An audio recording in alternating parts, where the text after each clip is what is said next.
près de ses compatriotes passe aussi par des échanges comme ceux de cette journée dominicale. Conviviale et directe, cette rencontre l'a été du début à la fin. Son caractère particulier et le contexte dans lequel elle intervient sont soulignés au tout début de la rencontre par le gouverneur de la province du Lac, Adou Moustapha Brahimi. Le premier magistrat du Lac a fait part de l'enthousiasme des cadres ressortissants du Lac qui ont spontanément mené des réflexions contenues dans un mémorandum remis au chef de l'État par le ministre de la fonction publique, Abdoulaye Mbodoumbami. Le document renferme surtout des pistes de solutions, notamment pour mieux faire face à la nébuleuse Boko Haram, un défi sécuritaire majeur évoqué par le gouverneur qui plaide entre autres pour un fonds spécial au profit de la sécurité provinciale et un soutien aux opérateurs économiques ruinés par le terrorisme. D'autres doléances en matière de développement local ont été également portées à l'attention du chef de l'État en lien avec les infrastructures routières, sanitaires et éducatives,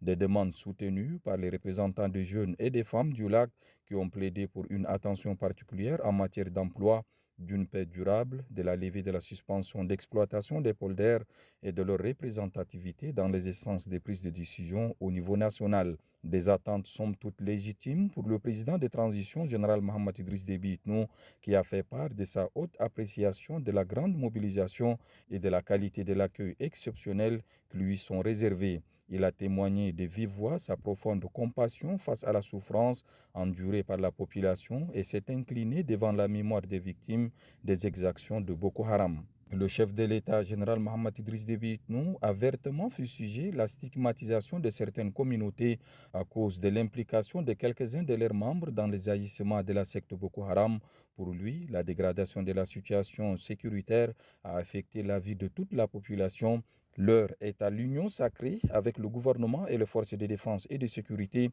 pour gagner définitivement la guerre contre Boko Haram. La collaboration de la population est plus que nécessaire avec le changement du mode opératoire du groupe terroriste qui, compte tenu de son affaiblissement, se verse dans l'enlèvement contre rançon, ce qui commande un changement de stratégie également du côté de l'armée nationale tchadienne, dira son chef suprême qui annonce dans la foulée que 600 soldats supplémentaires seront déployés dans la province, en plus de 9000 éléments déjà sur le terrain. Les chefs traditionnels sont appelés à agir pour amener les jeunes encore embrigadés à abandonner la voie de la destruction. Tous les chantiers en arrêt vont reprendre, notamment la construction des routes reliant les différentes villes et les pays voisins. Aussi a-t-il annoncé la relance et l'achèvement des chantiers des différentes infrastructures socio-éducatives dans la province. L'aboutissement des chantiers routiers est essentiel au désenclavement de la province et consolide l'intégration économique régionale, ajoute-t-il,